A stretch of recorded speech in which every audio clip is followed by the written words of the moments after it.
என்ன சிந்து அப்படி பாக்குற? உள்ளவா.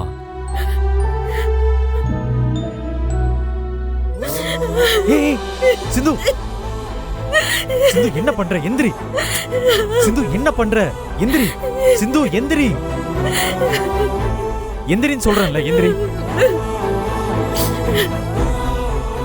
என்ன ஆச்சு? நான் கொஞ்சம் கூட வாழ தகுதி இல்லாதவ டாக்டர். என் சுயநலத்துக்காக நான் என்னெல்லாம் போய் சொல்லிருக்கேன், எப்படியெல்லாம் கேவலமா நடந்திருக்கேன். என்னால உனக்கு எவ்வளவு அவமானம், அசிங்கம். உண்மையை சொல்லணும்னா அன்னபூர்ணி அத்தை நான் எந்த தப்பும் பண்ணலன்னு சொன்னதுக்கு எனக்கு எந்த சந்தோஷமும் இல்லை.